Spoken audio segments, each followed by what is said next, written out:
Okay. It's going to stop interrupting us now. So Lois, thank you for the pause and take it away. Okay. David, can you continue kind of progressing with slides for me, please? Absolutely. There we go. Okay. So again, another key component in obviously the Ohio ISP is that it includes the areas of important 2 and important 4. We really want it like as life opportunities, just like you and I. You know, people have desires, as you and I do, of, oh, Sorry, Lois. it's okay.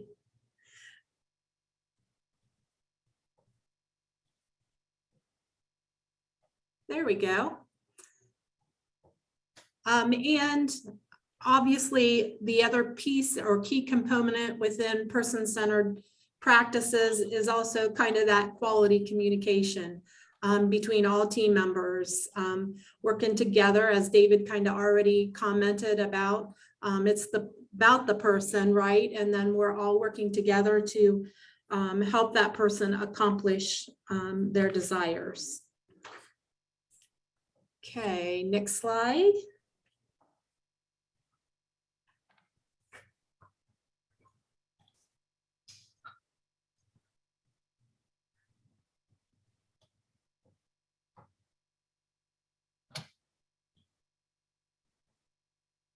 There we go.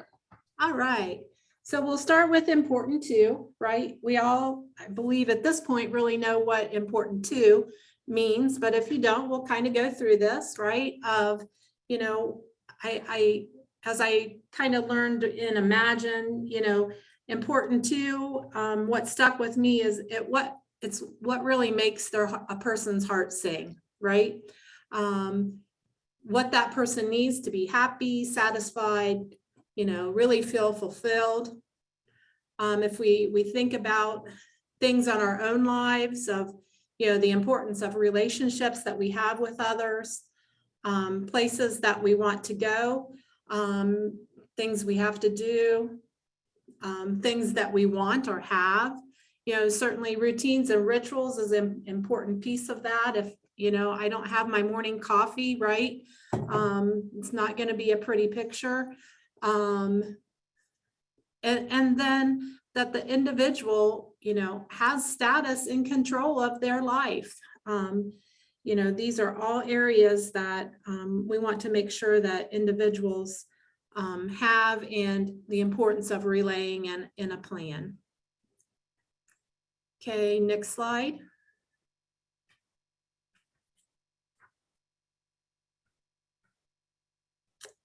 We kind of move focus to important 4. And again, we know what the important 4s are, right?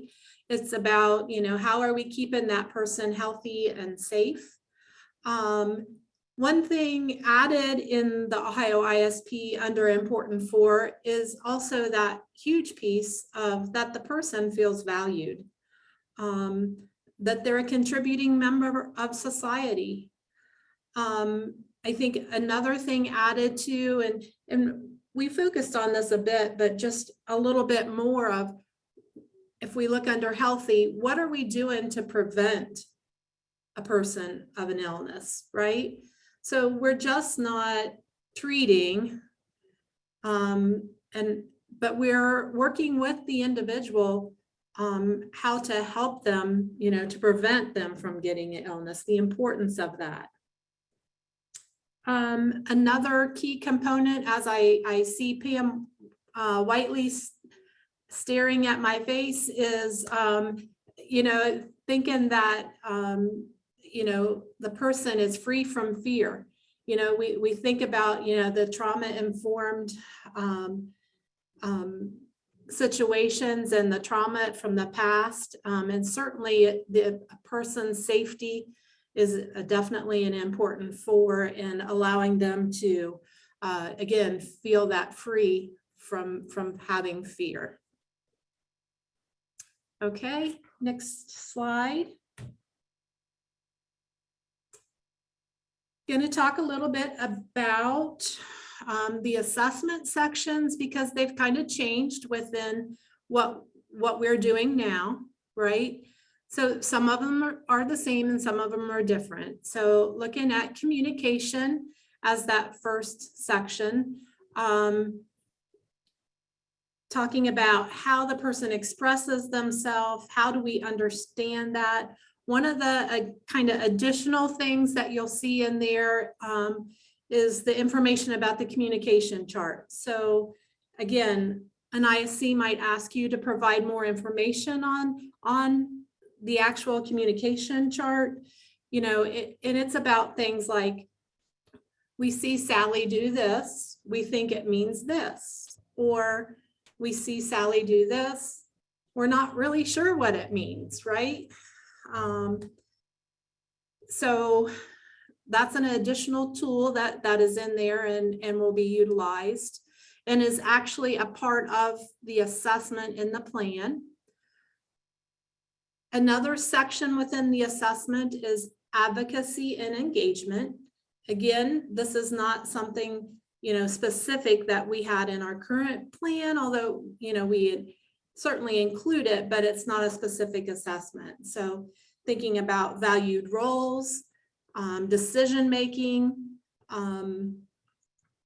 you know, how can we help the person gain responsibility and or leadership, areas of improvement on their self-advocacy skills. Next slide. The next sections really is talking about safety and security. Again, kind of where I had went with that important 4 section. So is the person's level of support, what is the person's level of support? So this is a kind of a key area that, you know, how always in the plan, we always said, somewhere in this plan, we talked about supervision needs for the person, but we can't find it. And you go through the plan and try to find it. And it could be in this section or it could be in that section.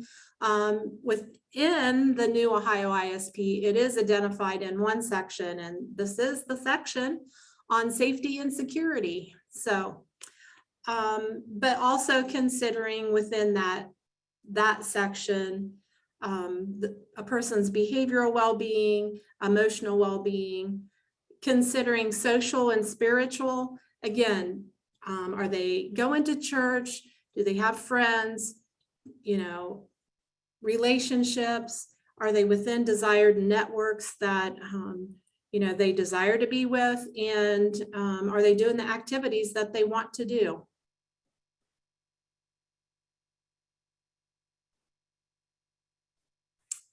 The last 3 sections of the assessment, again, a lot of very similar sections, but maybe put in a different way, right? We now have daily life and employment that encompasses school education, if a person is going to school. If it's not, it isn't included in it. We have employment and we have finance in that section.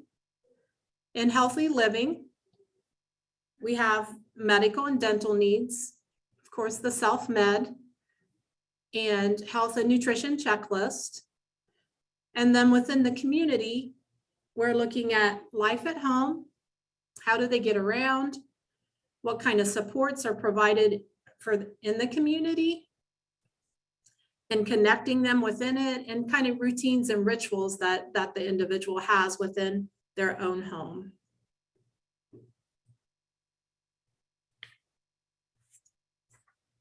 So as David has kind of talked about, definitely, right, it's the assessment that drives the outcome.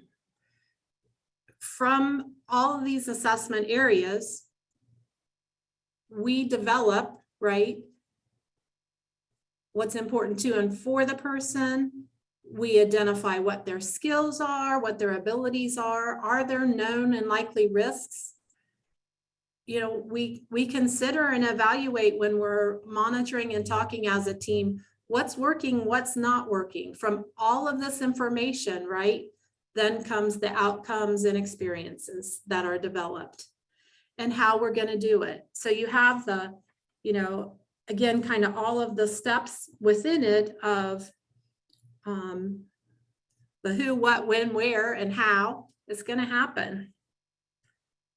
Within outcomes, what we're going to look at, how we're going to know when we're done, when we're making progress, when we've had success.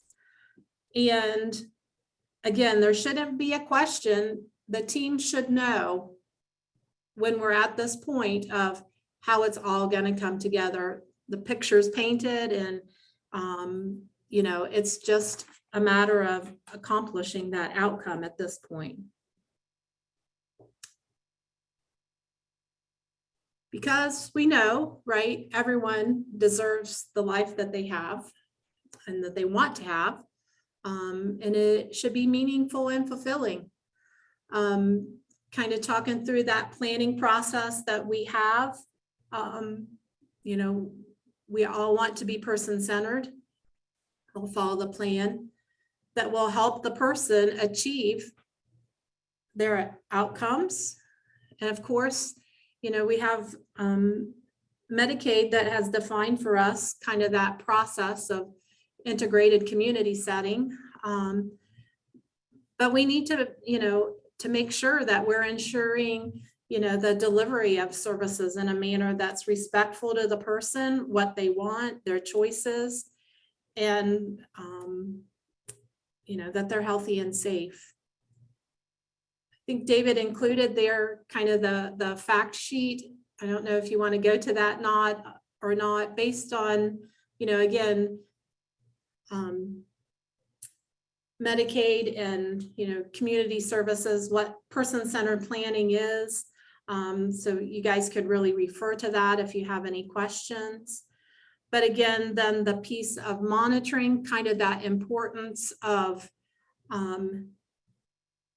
you know, we want people to achieve the outcomes that they have in their life. And it is a team process. Please provide input to ISCs, to individuals. Encourage individuals to drive their team, right? It is that continuous process. So if you have questions, you don't understand, definitely, you know, reach out to the ISC, reach out to, you know, supervisor, director, anybody within to address any questions that you might have. Yeah, and I'm going to add on to this too, Lois, that just as Lois said, you know, the monitoring of progress and outcomes is a huge emphasis. We need to continue to build on people's skills and continue to move towards, you know, what does that contribution, what is meaningful to the person, what does that look like? And we need to be able to show kind of what that progress piece has been for the person, right? So traditionally, I think that we've, you know, again, as a system, right? As a system, we've probably not been very good about making sure that we're moving towards helping people become as independent as possible and those kind of things. Really, we are truly focused on, you know, again, that assessment leads to the ISP, that leads to the outcome.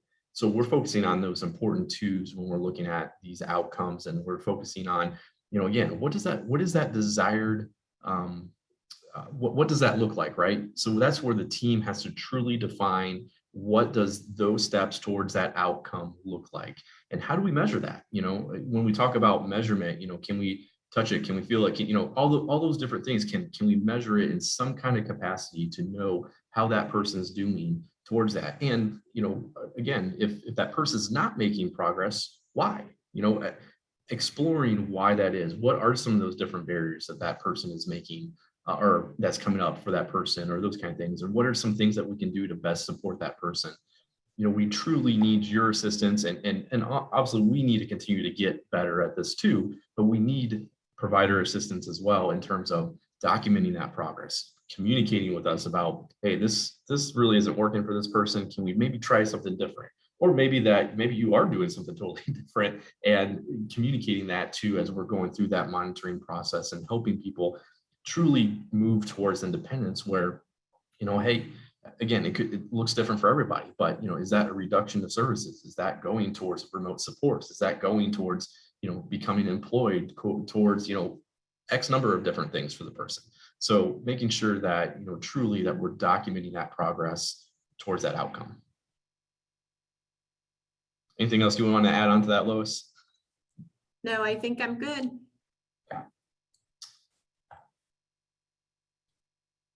All right. So just as we kind of look at our implementation process here. So as I kind of mentioned earlier, the state did come out with kind of their, through Salesforce, their own kind of Ohio ISP that any county can use. But we also have the option of using a third-party vendor. So that is what we're actually going to be doing.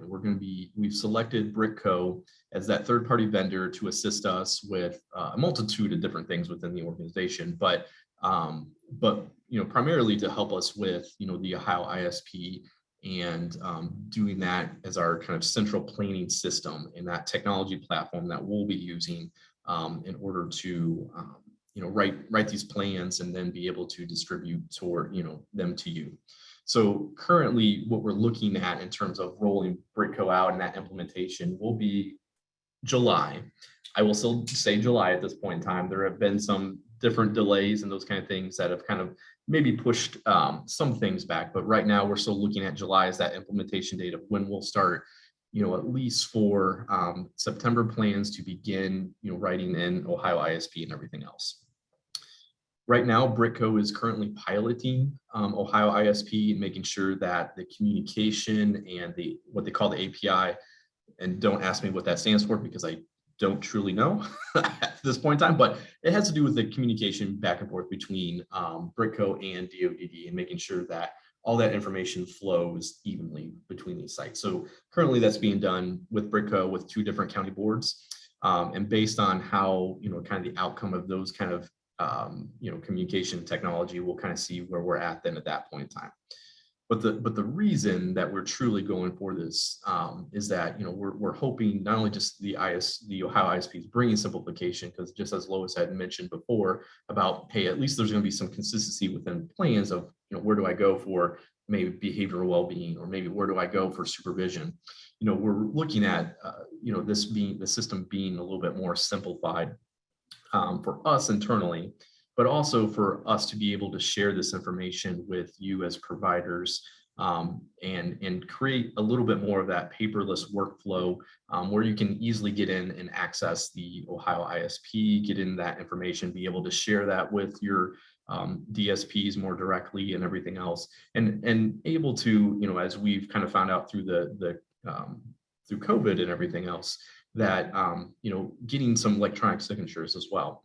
I think one great thing about the system, if you're not familiar with it, that you don't necessarily need to create maybe a username and password and those kind of things to be able to sign off on some of these different on the ISPs or those kind of things. So that will be a very nice feature. I think that will be very convenient for providers and for our other members to whether we're working with guardians, individuals, those kind of, and all the support people that surround that person. So, and then another kind of aspect of this too is that, it does provide some paperless, aspect of the incident reporting piece of things too, that would be able to assist us with, making sure that flow of information comes in evenly, and this system will be able to help us with that. And hopefully, again, will help provide some simpler types of steps and those kind of things for you as well. So, so that's kind of what we're looking at in terms of the implementation timeline, beginning July, and then for September plans then that have rededs at that point in time. So so hopefully that's on track, and that's where we're going. So I see that we have some, let me see here. Oh, okay. So any questions at this point in time? I think that's my last slide. And then this is just some, so again, this will be included in the PowerPoint, but these are just some sites to go to just as Lois mentioned before, that go to the DODD website. You can search Ohio ISP, and they have a whole web page full of what, the Ohio ISP information on there, and just some different trainings, kind of the rollout, of what they're doing, some onboarding information as well. They have a specific onboarding section for providers. So that way, again, that looking at some of that information. So this is all this information is available on there. They have ISP examples as well, and just that different training, those kind of things. So with that, we have about a few minutes left here. Any questions? So I don't have a question, but I have a comment, and this is based on more years of experience than I want to admit. This is another initiative that's coming out of the system. And it seems like we've had Lois, I saw you smile because you've been through a lot of those initiatives like I have. And so we go through these and we can put all kinds of names on them, but all too often these initiatives make us focus on the initiative and forget why we're here. And I think it's really, really important for all of us to understand that this is a new system and we have to check the boxes, but let's make sure that we don't just check the boxes, but again, focus on the people that we support. You know, I think about retirement because, you know, we talk about outcomes, right?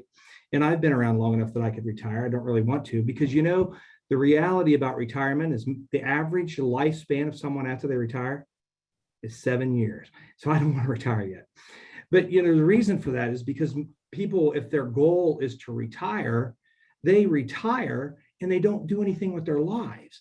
And I think that's a way for us to look at our planning for the people that we support. We can write an outcome. Let's say the outcome's retirement, but let's think about all those other things that are important so that we expand that beyond 7 years. Because if you don't have interactions with others, if you don't have a community that you're interacting with and having some vibrant and fulfilling things that you're doing with your life, you're probably going to fall into that average or less than. I think it's really, really important for us to look at this initiative as what it is. We know that we have SSAs, and we know that we have providers, and we know our role. ROLE, I can't get those words right. So ROLEs, right? We know our roles. But if we got to remember that it's all about the people that we support, we can go with whatever new program or new thing it is the department sends its way or Medicaid sends its way. But we've got to remember that if my outcome's retirement, it doesn't mean that I want to retire. That means that this phase of my life is over. So there's all kinds of things involved with me going to the next phase of my life, or anyone else that we're working with. I think we so often come up with an idea of here's our outcome, we're going to make progress on our outcome. But that encompasses so many things about the person. But I just think that we got to remember that yes, it's an initiative. Yes, it's important. We know we all have to do it. So let's embrace that and focus on the people that we support. So again, not a question, just a little preaching. No, I think that's very well said, and thank you for that, Kyle. And again, I think that we have the privilege and the honor of walking with people to help find their purpose, right? Because that is truly, as we help that person through their journey of life and those kind of things, we do have that privilege and honor to be able to assist them with, you know, understanding what it is that, what is it that you want to do? How can we help you do that? And truly, it is that focus on that person, what they need. What is it that, you know, we can assist them to get that desired or valued role that they want for their life and everything else. And like you said, too, that may be different through different phases of our life as well as we continue to, I think we're all getting older, I think, although, you know, and I saw where Kristen and Jamie were probably getting, you know, they're saying the same though right now. So, but, you know, obviously we're all getting older to some degree, right? So, you know, understanding that, you know, those different life phases to do change and understanding that. So very well said, Kyle. Well, and I get the impression, David, correct me if I'm wrong, but from the department's perspective, all the things that we've been talking about in our system is seeing people make more progress. You talked about just a second ago, we see maybe people will decrease their need for supports. That's what we want to see happen. And I get the impression from what's coming from the department that that's what they think this plan is going to help us do. Now, they said that a number of different times over my career here, but I think it's up to us. I think in Fairfield County, I think we have the foundational pieces to make sure that if we need a springboard to make it happen, let's use this as it. But I think that that's their focus. I think they're going to be looking more and more scrutiny at progress on outcomes, what providers are doing for that, what ISCs are doing for that. So I think that we'll take that as a warning shot over our bow and say, okay, so if this is what it's going to take, this is what it's going to take. But I just think that they too see that people have to there's got to be more effort in seeing people not just do the same old thing week after week, month after month, year after year. And I think that they're hopeful. I get the impression that they think that this tool will help us do that. Absolutely. I do want to commend the SSA department and Kyle's team. And this is, I have the privilege of talking with some other training folks from around the state. And there are some counties who jumped into this like all the way already. And there are lots of questions. And like Kyle said, we've gone through so many changes that I think that the staff at the board have really tried to be purposeful in when and how we do some of those changes, trying to not put the cart before the horse entirely. Obviously, when things come from the state, we have to do it, but we really are trying to think through some of those processes and make some of those things cleaner so that we can actually focus on people making that progress instead of checking those boxes. Yeah, and I think that it's evident they keep attempting to improve case management is what I'm going to look at it as. So if we look at, it's just a new plan, it's just a new way of organizing people and organizing funding, really is what it comes down to. Their attempt at making it better is to pair the concepts of charting the life course, which is a person-centered approach to helping somebody live a big, full life, right? So it's a really big struggle to take something that's a more organic thought process and put it into something that's inorganic, which is the plan. And I feel like the more we focus on the plan, we're never going to get there.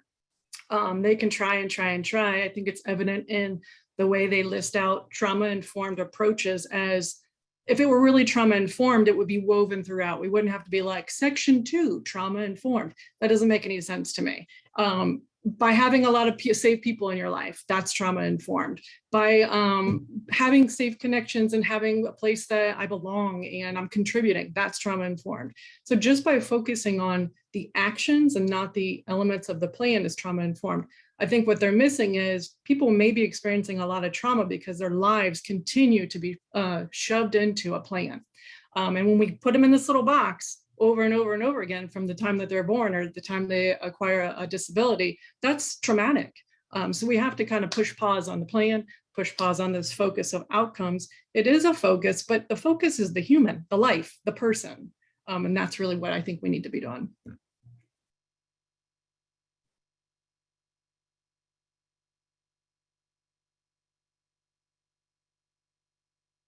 All right, well, I know we're waiting for our next presenters. They are running a couple minutes behind. I would do ask, there's several new providers on today. If you would please put your name and your email address in the chat. I know several of you have added your name, but if I don't have your email, I can't send you your certificate. And I will be taking that over from now on. So I will be adding today's recording and any PowerPoints that are used to the Excellence Network website.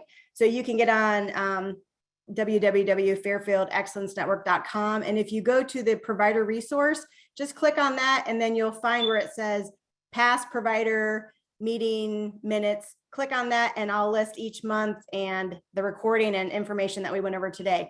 I will also then, hopefully by the end of this week, send you your certificates for today. And I know that Anne is going to resend April's for anyone who attended last month. So you should get both of them kind of back to back, but I need to have your email so that I can get those sent out to you. So I appreciate it. I see them coming in now. So, and if you don't know if I have it, just go ahead and add it in there and that way I have it. So if there's any other announcements that anyone needs to make, if not, we could take just a couple-minute break and maybe come back in about 5 minutes. And hopefully we'll have Jen and Lorelei on and we'll finish the second part of, actually, Lorelei's joining right now. So if you want to take a minute or two break so she can get set up, go ahead and do that. If you want to get a drink, please do. And we'll get started on the MUI quarterly updates in just a couple minutes.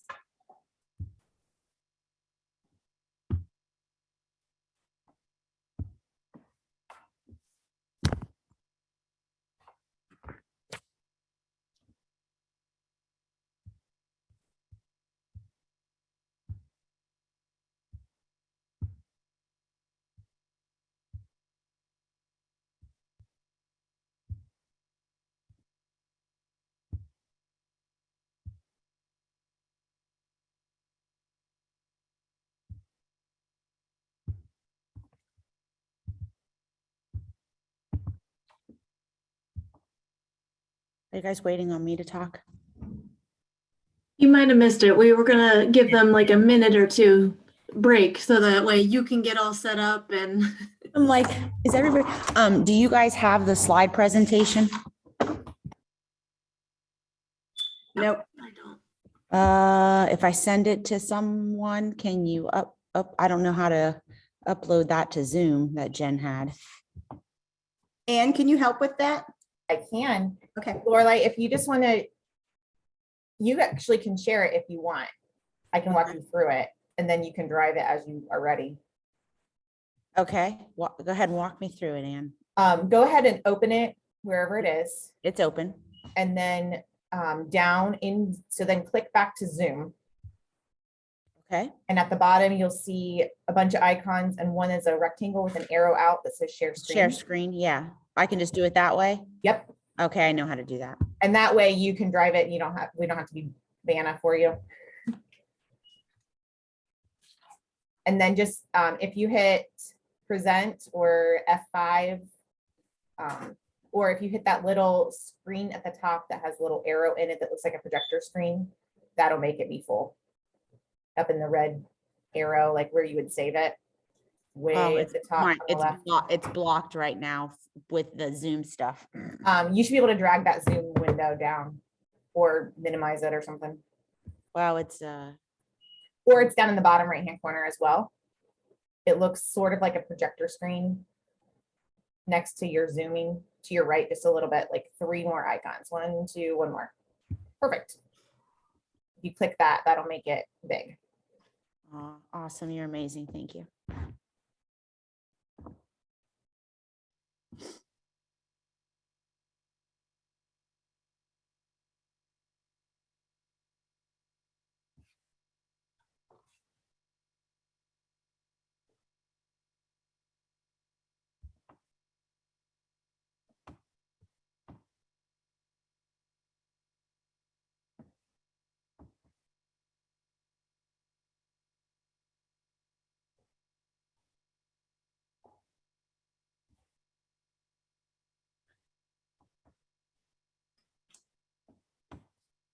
Lorelai, we'll give it till 11:04 and then we'll get started. I see a couple people are away from their screens, so. Okay. All right, go ahead. All right. Hello, everyone. My name's Lorelai, and I'm one of the investigative agents here at the board. And today we are going to take a deep dive into an incident report and try to help explain better how to fill those out, what kind of detail would really help so that you're not getting a bunch of questions back, and kind of the responsibilities of providers to do these incident reports and UI investigations. So feel free to put a question in the chat box or just stop me at any time and ask a question, whichever you're comfortable with. So it is the responsibility of direct care staff and educational staff, SSAs, bus drivers, anybody on that individual's team to do incident reports.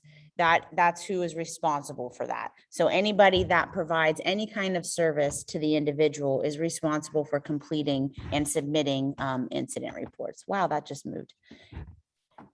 And we always want to be reminding everybody that an incident report is anything that's alleged, suspected, or actual. So it doesn't mean that somebody says somebody fell, but you don't actually know if it happened or not, so you don't turn in an incident report. That would still be suspected or alleged. So we'd be turning in incident reports for any of those. It's not up to you to figure out if it actually happened or not. So if it's alleged, suspected, or actual, we want to turn in incident reports for all of those. Incident report, let me move this off my screen, I'm sorry. Incident report requirements. So we want to look at the UIs that come in. We want to do an investigation, which would identify not only what happened, but we want to look at what do we think the cause and contributing factors are. that might have led to this incident occurring.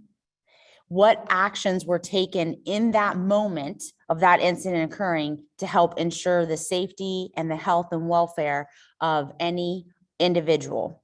And then we want to look at that as a team and decide what preventative measures could we try as a team to try to help this not to take place again. So if we had a fall, somebody fell getting out of the shower, we want to look at, okay, why might they have fallen? They have an unsteady gait? Should they have had a walker available out of the shower? Is it because the floor is slippery and we might need to put a rug down or something? And then once you identify those factors, then you're going to look at prevention. So that could be, if the floor is slippery, then a preventative measure for that could be having someone assist them out of the shower and putting a bath rug down that doesn't slip. It's kind of as easy as that when we're talking about UI investigations. But all providers are required to investigate UIs. Any questions so far? Nope, I don't have my screen on, I can't see, so. When we're talking about cause and contributing factors, again, we want to identify, was it a human factor? That person had an unsteady gait. Was it a process, the way they got out of the shower? Was it environmental, the floor being slippery? Or maybe there was a bath mat, but the bath mat slipped on the linoleum floor. Was it equipment? That could be the walker. Or was it some of the cause and contributing factors be material wise? The reason that we do unusual incident investigations is always about prevention. It's, wow, it just keeps moving. I'm sorry, hold on.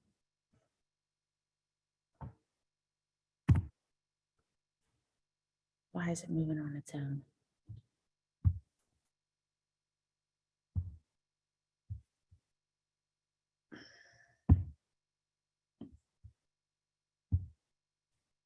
Huh. Well, I'm gonna put it just. Does it let you just arrow back? No, I don't have the arrows on my screen. I'll just do it like this if this is okay with everybody. That's fine.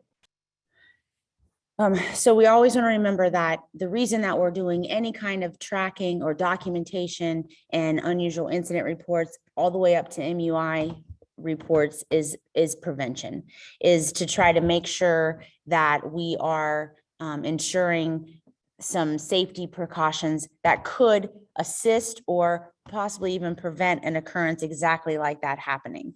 And when we talk about prevention, we want to go back and look at that prevention that we have put in place. We want to see on that UI investigation that came in, what were the results and the recommendations of that investigation? And then there's always going to be a team discussion when we're talking about prevention, so that the entire team says, the provider might say, okay, we did this UI investigation and here's what happened.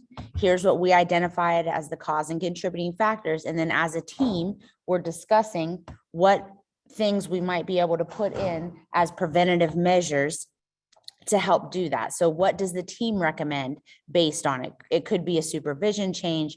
It could be a diet change. It could just be something that we're tracking because it might be a first instance for an individual. And then we want to also, when we're talking about prevention, look at the training aspect. Is it that certain staff need to be trained on something because maybe maybe the prevention plan, part of that is changing the ISP, changing outcomes, changing risks that might be in the ISP. So we want to make sure that who needs the training. We want to address who is going to be responsible for the training and who's going to be responsible to do it in a reasonable time frame, and that it needs to be specific. The training, what exact training are we going to be doing? And then we also want to have that communication piece. We want to make sure that that transition of services takes place and that communication with the entire team. So not just with the board and with the individual providers, but also with, maybe they go to a day programming, with the guardian, maybe they go to what? Maybe they go to after or activities outside of anything. Maybe they go to the Y, like all that communication piece so that everybody knows and understands that preventative piece of things.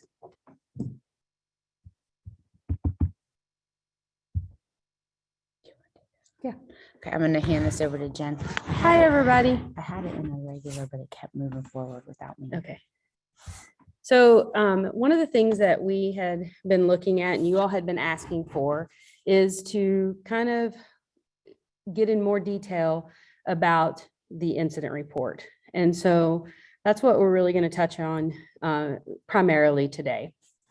So this screen just kind of gives you the overview of the report that you'll find on the DODD website, and it's a fillable report.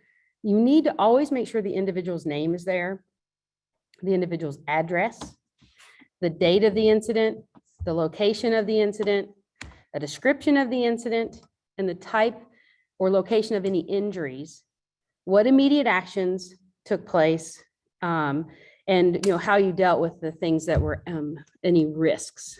Those are the key components that we really have to move forward with. I'm sorry, I'm trying to advance. So some of the other things that are required is if there is a primary person involved, an alleged perpetrator, that's the way you want to think about this, like a suspect, but is not the person writing the incident report unless you are the person that you're reporting on and has done an act against an individual. It is not a witness. It is not another individual if it is a peer-to-peer. The PPI is someone that we're identifying. Primarily, those might take place if it's a neighbor, and we know who it is, if it's a family member, if it's a staff person that you're writing and you've learned about, then there may be a PPI. There is not always something in that slot, and it's okay to leave that blank. The name of witnesses. It's very important that if there's any person that you can think of as the incident was happening or you've learned of that could provide information, that they are listed there. Now, I've had individuals say, well, there was a neighbor, but they are on our staff, and I put that the neighbor and what you do know about a name for the neighbor, because then that will be some things that could be followed up on. It's very important to have witness statements completed by anyone that you can do that with. So primarily your staff, or you might ask the neighbor, would you mind writing down what you saw? That'd be great. You can gather those things in this part of the process to help review the incident. Making sure that notifications are filled out, that the person you notified, the time, the date of the notification, and typically I like to say how you notified them. If it was someone that set up that you only leave voicemails, and that's okay, and they're going to get back to you, if that's how it's been set up, that's okay. But make sure that you are not filling in that you sent it and you didn't, because that happens sometimes. We had some folks who were using a form and they just had already written in county board, or they'd already written in the ISC's name because they were using those forms just for that person. And the notifications were found to not have been accurate. So we want to make sure that we're being as accurate as possible on those reports. You want to make sure that if there is further medical follow-up, if there's indication of where the injury is, mark it on the little man that's on the form. Make sure you talk about where that further medical follow-up took place. Don't just say urgent care. If you know the location, please provide that. And then make sure it's signed and completed. One thing about an incident report is it does not replace a witness statement. So if someone is filling it out and they are the person writing the report and they put the description in and they're doing a summary of that, then there may be other information that there's still an interview or there's still another written statement that is completed. So just be aware of that if you is requested. Sometimes there's enough information in the summary. We talk to someone, there's nothing more to add, and that's enough. But it is a summary. So this is just kind of highlighting the form and, talking about some of the things that we already discussed about, the importance of having the individual's name on the report, their full name. And if the provider agency information at the top of the report is also very important. Sometimes we're very familiar with certain individuals and we know what it stands for, or there's no agency there, and we know they only have one provider, but you need to look at this form as filling it out as accurately as possible, as though someone that could come in and read it could tell the story and understand the situation. And then the location, it's super important to be as detailed as possible about the location. So it kind of gives you that little piece in there telling you that, it's the who, what, when, where. So think about that as you're writing it. Make sure that you use initials for other peers. Do not use initials for staff. We need to know who those staff people are so that we're not trying to chase that down, or the ISC isn't trying to chase that down to figure out if it's someone new on the schedule, or we got 3 Sarahs, which Sarah it is. So just try to make sure that those pieces of information are very clear. Again, there's where we're going to talk about the injury, and then you have the space where it's the immediate actions. So immediate actions are anything that has been completed to ensure that everyone is safe, that everyone is taken care of, that all medical attention's done, all of those pieces of things. And so now we'll see the highlighted piece of the PPI, which we discussed, that doesn't always have to be filled out. Relationship to the individual, that is for the PPI. So if you fill in the PPI and you know how the person is related or has a relationship with the individual, that's where you would put, it's their neighbor, it's their brother, unknown, because maybe it's some random person in the community and you don't know a name, but you can help assist with that. And then the witnesses to the incident report and others involved. So when we think about others involved, that might be that there were just other people that you can't quite identify, but you feel there were other community members who may have been witnesses, things of that nature. Or there was someone who intervened that, maybe you can't identify, but there was, the person in the parking lot who helped, this community member helped. So they were involved in the incident. So you would think about that if you had someone who came to your aid or assisted with something. We want to make sure that we know there might be other people that might be up in your scenario that now you're helping identify down in that section. And again, when we talk about the notifications that are on an incident report may all apply to a person, or maybe only some of them will apply to a person.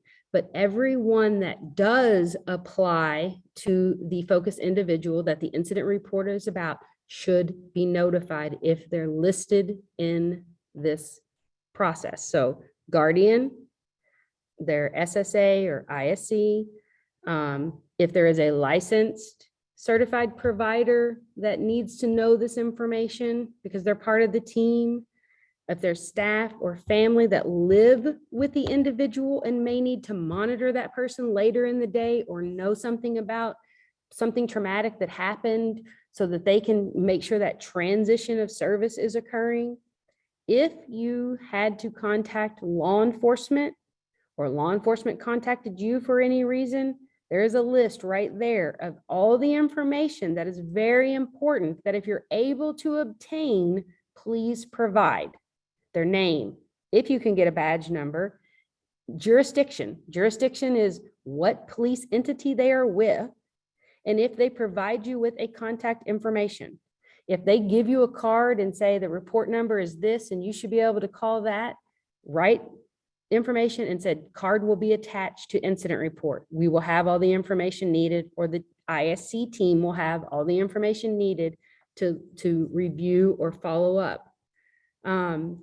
Children's services, if the individual is between birth and 21 years old, and it is something that is abuse, neglect, then, you know, we obviously need to be making those notifications as mandated reporters to those entities.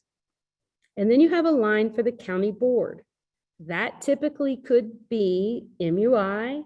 It could be a designated person that you contact regarding things. Maybe it's a UI and you don't really feel that it needs to be sent to Lorelei and I, but you want it to go to the behavior support person and they're a county board employee and you want to make sure that they're part of the team that you feel is important to be notified on those things.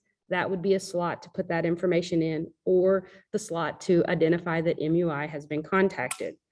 If there is an ICF involved, if you're on this call or on this Zoom and you have that, you need to make sure that you're putting that if there is a support broker for the person, they need to be notified.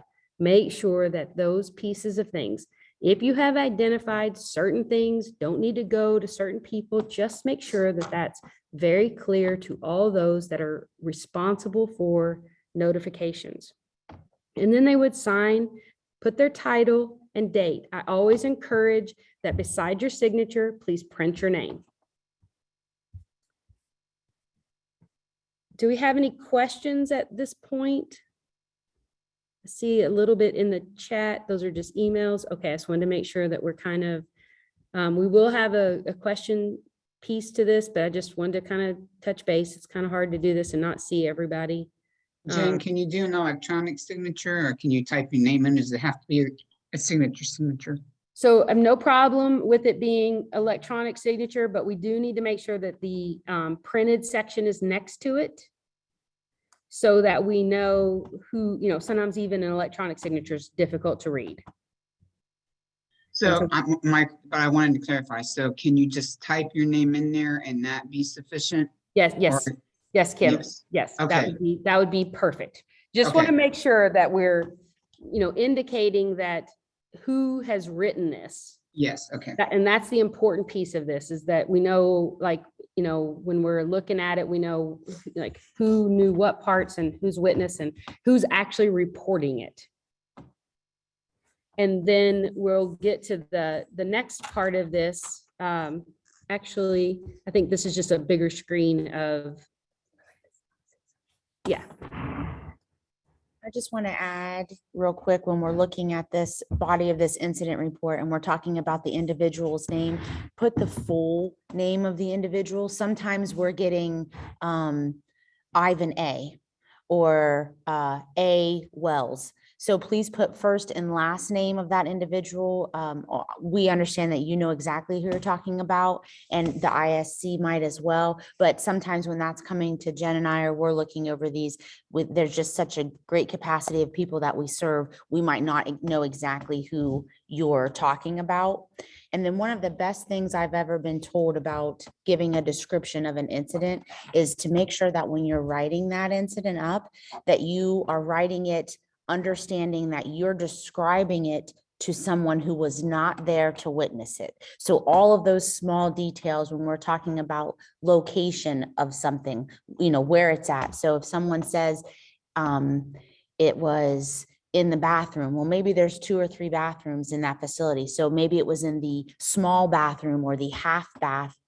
All of those small little details when we're talking about, I'll use an example of like an unapproved behavior support. Somebody had to do that for safety of themselves or the individual, and they just say, you know, grabbed arms and held them. Well, we'd like to know if you could just add some details on where exactly did you grab that person on the arm out? Was it their wrist? Was it their upper bicep area? And then when we say that we had to hold them down, you know, give us a time frame maybe, and then also put on there what was their reaction to that. So while I was the two minutes I was holding the arms down, he or she was fighting.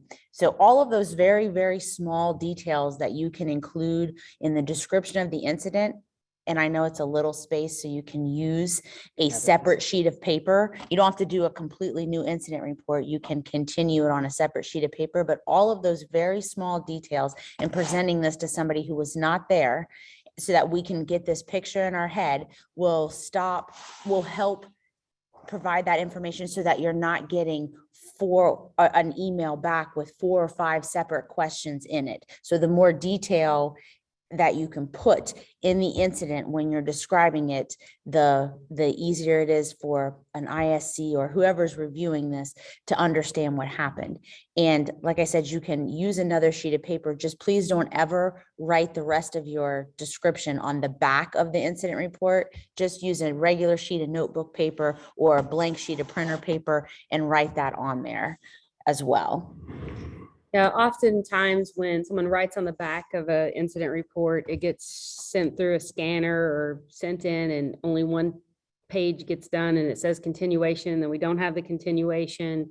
Sometimes that's in a UI process that's not caught right at the beginning, and then those things get shuffled from the situation. So you're kind of looking at this as a starting of a review of an investigation and what you're gathering and keeping witness statements, keeping documents of a discharge, keeping all of those things kind of together collectively to approach that.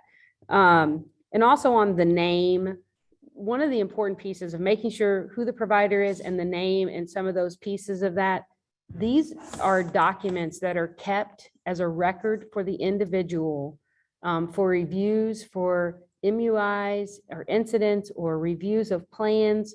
And so there's lots of people who might not be familiar. Maybe it's a referral going to behavior support. Maybe it's later an accreditation coming in or a reviewer coming to your office and looking and reading things. And we need to make sure that we're identifying without shorthand. And I know a lot of times DSPs might think, well, I'm just sending this into my supervisor. If you catch that at that point, help correct that before it gets on past that point. And that will be a useful piece of that. So now moving on to the backside typically of an incident report, when we're talking about the medical follow-up and administrative action. This might be the section where someone who's reviewing this, and as the rule sets out, that there should be a designated person who's reviewing incident reports within 24 hours to make sure that they, that they are UIs, that they are just team level, that they are just provider UI investigation level and don't need to be processed to that next piece of things. A lot of that piece, we want to work harder this year to give you tools and have some additional trainings about that process to make all of this easier for everyone and to increase how you can provide information to the team from an incident to have better supports for the team in general, to the individual, to the agency, to the family, to the community. So that's the piece that we're really looking at, is how are we taking this information and making sure that we're using it to make sure that it's more community-based, more inclusive to independence, and documenting all of those things. So making sure that you mark on the individual on the little incident sheet, whether it's their right hand, whether it's their left hand, whether it's the right leg, left leg, stomach, on the side, you can jot other information that doesn't quite hit into those things. And kind of helping indicate what those marks are. And then looking at those cause and contributing factors, identifying, pieces of how this could have come to be. And sometimes that is a little bit of you having some conjecture, but, if things were happening that might have contributed to it, don't deny those pieces to be reviewed with the team. Again, the incident report is a communication tool to be used by the team to help identify and better the supports. And then the preventative measures. Sometimes you might come across something right away that, okay, today, this is what we did as a preventative measure. We moved the rug, we did this.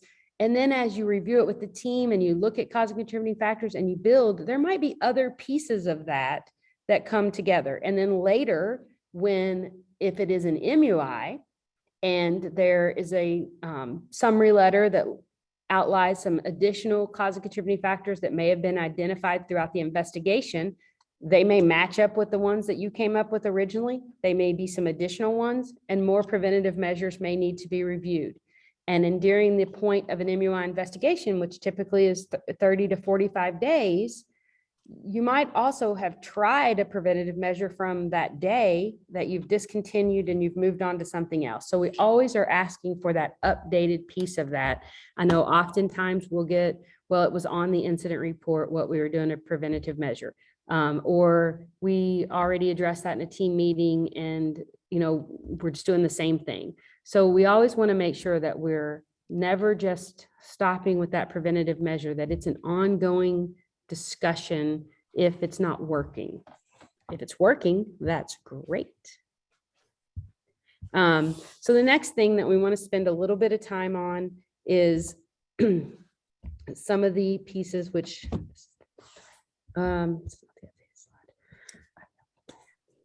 okay.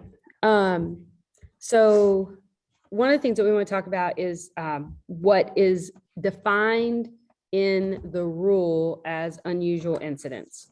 And unfortunately, we added a couple to this slide, but it looks like it didn't save it.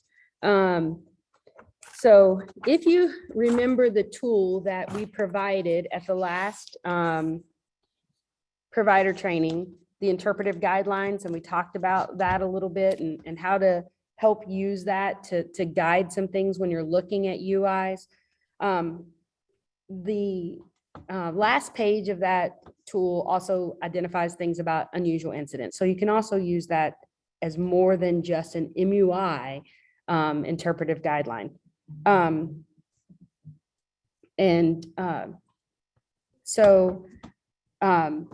Parts of what you want to look at is dental injuries, falls, injuries that are not significant and meet MUI level, medication errors that are without a likely risk of health and welfare. So that was corrected too. It says heal and welfare. Overnight relocation due to fire, natural disaster, mechanical failure, peer-to-peer act, major unusual incident, rights code violation without a likely risk, unapproved behavior support without likely risk. And then the other two would be visiting the ER or the emergency room or program implementations. So that is the piece that is not on this slide, and I apologize, is the emergency room and ER, and then the program implementations. So these are the things that the state has identified that at a minimum, if any of these 12 things occur, you should be able to make an incident report, discuss with the team, use it as a tool, and these should be on your UI log. So when we think about using the incident report as a tool, using the UI process as a team, you can debrief about the situation. You can check in about how the individual is responding to things. You can check in about how staff is responding to things, how family is, and be able to work together for better supports in the end. So that brings us to the UI log. The UI log is something that you can find on DOD's website. It's something that is fillable. It is required by agency providers and independent providers to do quarterly. To do monthly, to review incidents for that month and be submitted for review by the board quarterly. Over this last section, when we were having people send information in, some people were not using this log, which that's fine if you have a process and a form that you have done, but make sure that you get all of the components that are on this form into that piece that you're trying to use. Because if we're missing a part of it, then when a reviewer comes or when we're reviewing this, then you will be able to, sorry, I lost my train of thought. If you're making sure that you're using the correct form here and doing that and doing it monthly, then you'll be able to make sure that you're not missing any of the components that if you were to have a review of the agency or review of a, for that budget of 57, 27,000, 30,000, no 30,000. somebody, I'm sorry, somebody needs to maybe mute. As I say, yeah. Agency, so Okay, can everybody hear me? Assuming you can. So the process of this is just making sure that you're using this as a tool to look at your incidents. So you have those 12 things we identified that are in the rule and that are on page 19 of the interpretive guidelines that were a resource information sent out last provider meeting. And we have a question in the chat. Sure. When we filled the form, the area gets so small, we're unable to see what we're typing. Is there a better way to able to see the typing or a better way to open it? So it should allow you to expand it. Like, so as you're typing, you should be able to expand the I think it shrinks the text instead of making the box bigger. Okay, well, let me do some looking into that because this is a form that is provided by DODD, and let me see if they have an answer for that, and I will get back to everybody on that, okay?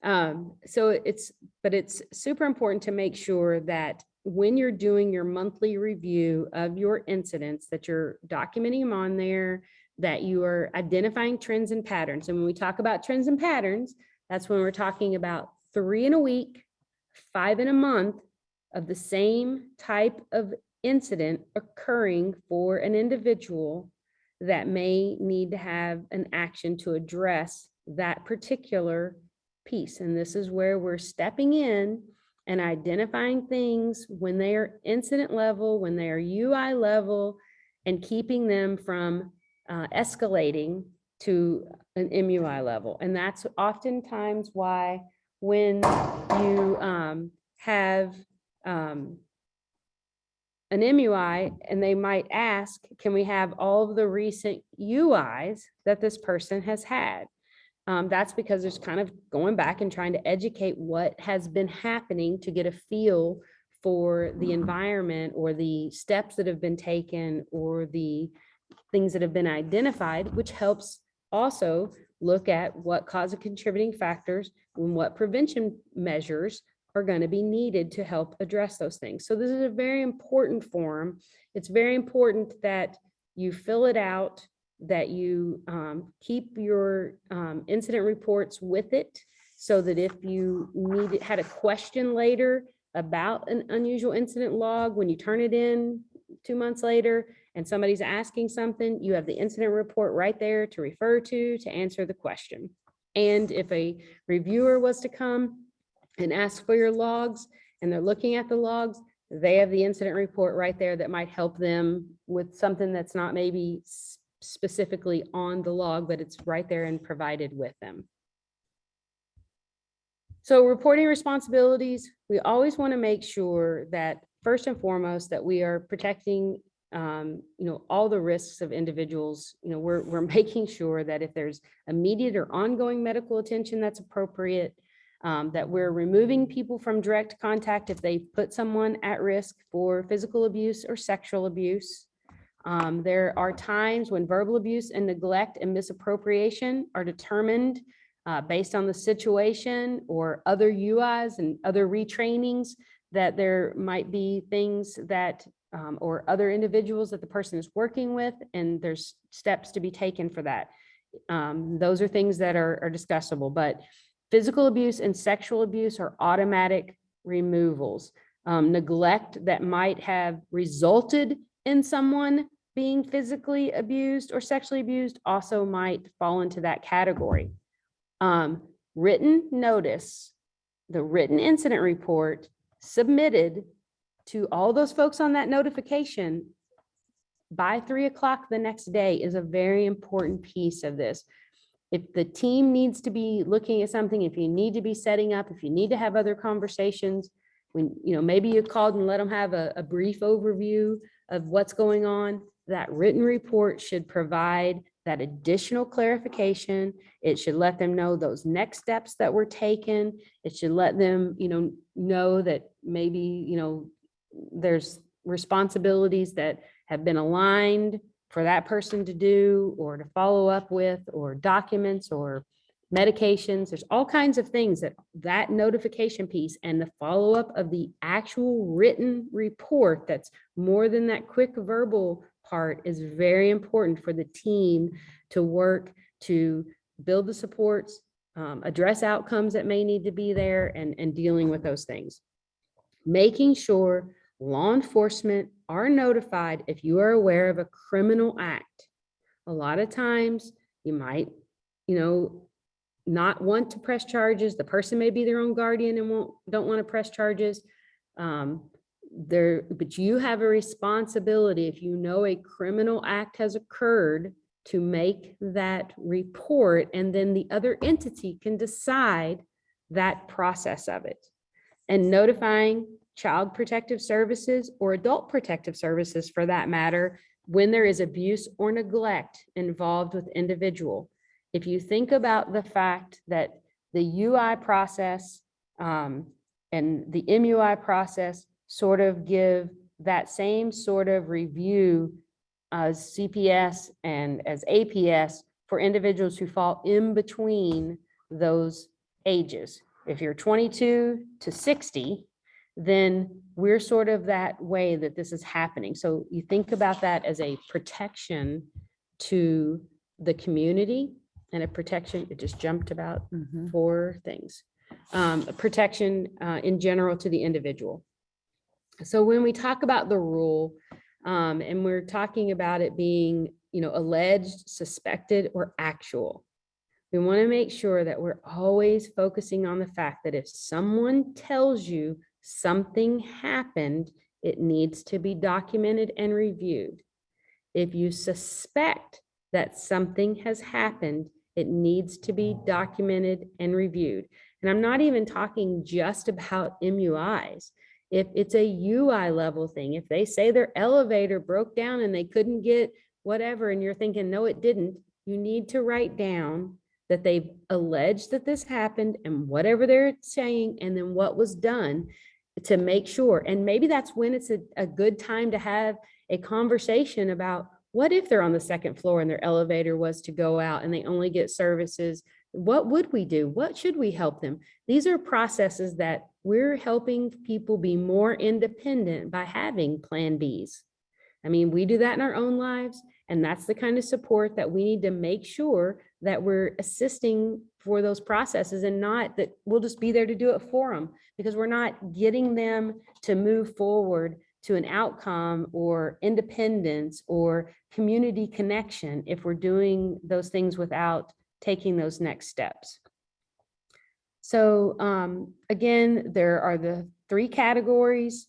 They're listed here, the death, the physical abuse, sexual abuse, verbal abuse, misappropriation, exploitation, failure to report, neglect, rights code, prohibited sexual relations. Those are all ones that you need to report within 4 hours. And then peer-to-peer, which is in category B, falls into that 4-hour reporting piece. The other things you need to do, the verbal reports, and you need to get your incident reports in by 3 o'clock the next day. Incident reports are due for UIs or MUIs, either way, by 3 o'clock the next business day. So that no later than 4 hours. So here we are, we've got that up there, just kind of reiterating that piece of things. And if there is an MUI that's active and media is contacting you as an agency, you need to make sure that MUI is aware of that because we have to do a different level of reporting up to DODD about media inquiry when there's an active investigation, which, as you know, that once we have filed that MUI, it's a state level review. So that's why we need to make sure that we're taking those steps. And that's the camera on. Okay, somebody's got some background noise, but we'll just try to keep. So another thing that I wanted to talk about, even though we talk about that no later than 4-hour piece, and we're always, reminding that, and the reason why it's 4 hours is because we need to act immediately. It's part of those immediate actions. But another thing to remember about that list of those category A's, about about those things, it's anytime, any place. So peer-to-peers, those 4-hour things, anytime, any place. These are the ones that don't require services to become an MUI. And that's a very important piece, is that, we're always making sure that the team is aware and addressing things. The next thing is Jen, we have when, another question in the chat Sure. about death of natural causes. What if hospice is involved? okay, I don't see anything in the chat, so I don't know. Oh, I think she accidentally messaged it just to me. Okay, can you, what was it again? I'm sorry, Ann. Death of natural causes. What if hospice is involved? Death of natural If causes, hospice is if involved. hospice is involved. So you still report it, just as you would. That's why there is 2 categories of death. There is a death, and then there's death with suspicious things. And of course, obviously, just going ahead and reporting a death is one of those 4-hour things, especially if it has any suspicious pieces to it, or elements of other things, that other entities, and we want to make sure somebody knows it's occurred and steps are being taken. Those types of things, or support. Maybe there's another individual in the home, maybe they need someone to step in, because they live together and only have 5 hours a week of a provider, and then something happens and somebody finds out about it some way. We want to make sure that the county board's able to start, assisting however is needed in that situation. Does that help clarify?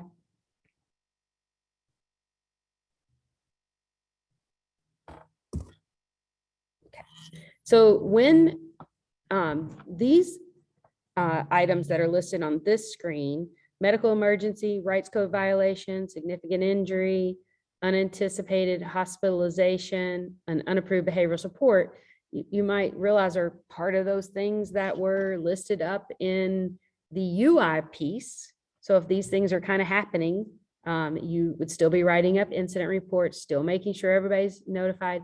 But if there's no services at the time, so if someone is at their Aunt Sally's and you learn that they choked and everything was done, but there was no provider with them at the time, the team still needs to know that information, because there still may be steps, supports, risks, follow-ups, monitoring that needs to be done, linkage to different resources, and a rights code violation. Obviously, that requires staff for it to be an MUI. I always want to caution, though, that if you are around anyone who's interacting and you see something that seems to take away the individual's ability to, use their, their capacity to be independent and not being decided to not be a voice in those things and have those, and it's violating what we would feel that is not proper for any person. We want to be training people, talking about that, having those discussions, helping the individual be able to advocate for themselves. So everything is always important to be a communication to the team. And then significant injury, obviously we're looking at significant injuries to file as MUIs when their staff with someone, or one staff takes them to the ER and then the injury is identified, that would be a fileable one. But if somebody's broken their arm, there's going to be a lot of changes in things, whether it's an MUI or not. So just remember, you might still be reporting a significant injury. It might not make it to MUI, but it's still very important to make sure that the communication, the supports needed, the changes in things, and the documentation that an injury occurred, because we've often had times when someone went to the ER and they're looking at something and they say, oh, there's this old injury. Well, we can look back, and if it's been filed or it's the UI talking about it, or there's that information, we don't have to file an MUI.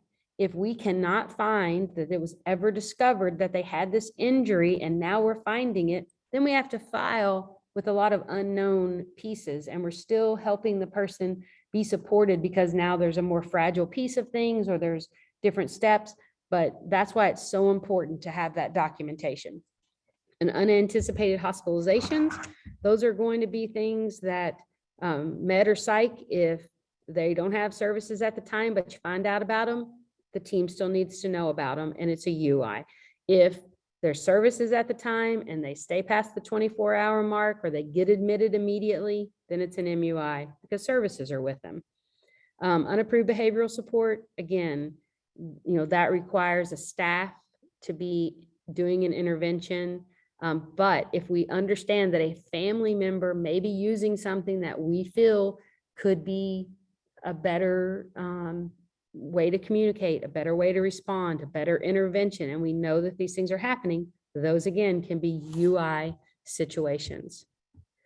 We want to make sure that we're making the reports and understanding that if you don't get someone, if 211's out for some reason, the phone doesn't work, it's not doing this, it's not doing that, keep trying to call, and making those notifications. And in documenting that, if you have any reasons to not be able to get through, outside of business hours, calling 211 if you're in an area where that's going to get you to the proper place. Otherwise, using the direct number during the day, calling into one of the offices and asking for MUI, and then making sure that you are sending in that report by next business day to the DD reporting email, the report@fairfielddd.com. Making sure that we're taking all of those steps and documenting it, things will be a-okay. We also want to remind you that anytime that you're working through any of these processes and you're not sure, you have questions, you're just need, that's what we're here for.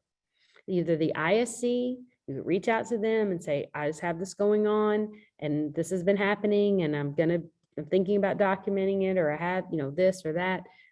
Together, you may decide to involve us. If you're just not sure and you want to talk something through, or you have a scenario, always stop and ask. If you aren't sure if it qualifies as an MUI, or if you feel there's some concern, that's what we're here for. I hope that this helped break down the incident report and help you understand that there's a reason behind each of those questions that are listed on it. There's a reason why the notifications take place. There's specific directives as to how this communication tool and with the team build better supports. And in the same piece, support you as an agency.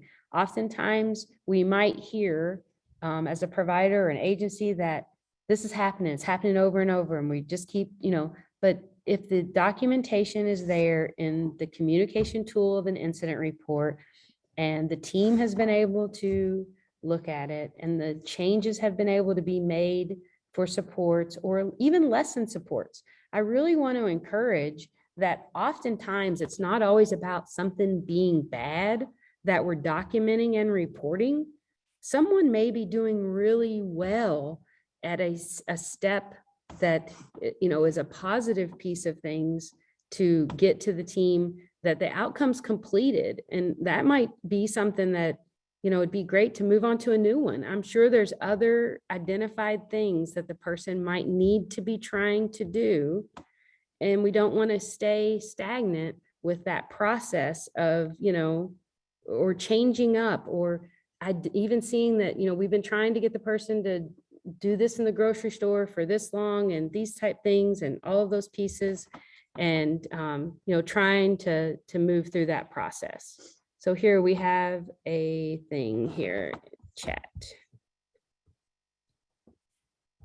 I called 211 one day and they had no idea who you or Lorelei were or mobile crisis.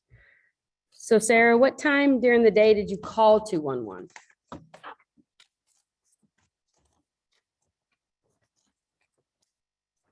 You unmute. I don't remember exactly like what time it was. It was Would during it the day. been- would it be during business hours? Was it? What are we talking about? I thought 211. I'm not really 100% sure.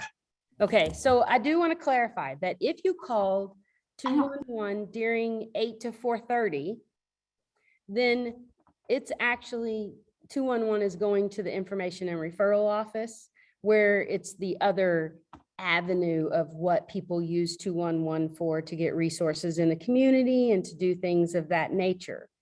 That's why if you're calling 211 to get mobile crisis, I will check on that, because 211, if they had somebody asking for mobile crisis, they all should be trained enough in that office to understand what you're requesting and be able to assist you.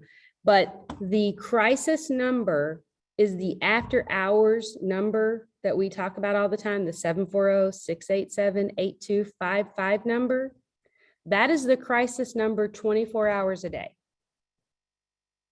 So if you are at the center and you need mobile crisis to come, or you're somewhere and it's during the day, making sure you call that number and saying, I have this situation, that's the person who's answering for New Horizons during the day, and utilizing that. And then after hours, the same folks who are fielding calls for us, for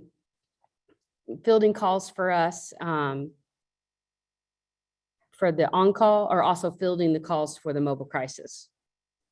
So 4:30 to 8 in the morning, if you call 211, or 740-687, I'm going to put it in the chat. Can't talk and type. So we'll have to put that on my evaluation. 740-687-8255. That is the mobile crisis number, 24 hours a day. And that is the on-call number if you don't just be able to use the 211 piece and it doesn't get you where you want to go. And you can ask for the DD person on call. Yeah, after 4:30. And so, or vacations, holidays or weekends. So those are the pieces that I should help with that. And I'll also kind of make sure to talk to them about that and make sure that that was a little bit of a miscommunication of things, because they should have been routing you to that. Does that help with that a little bit? Does anybody have any questions about the incident report process? Anything about, using that? I don't want anybody to have any misguidance about that. If you put something in writing and put it on an incident report and share it with the ISC and the team, and it's not about trying to look at that to find anything wrong. It is about using that as a communication tool. When we have someone who may have a significant procedure done, and maybe it was planned, maybe a procedure was planned and everybody knew it was going to happen, but something changes with that. That's maybe when that incident report can be utilized to update that there was a change and that there might be other things to monitor, and giving it in that notification to everybody that's listed then we're not missing out on any changes that need to be done for a person. Does that make sense? Any questions?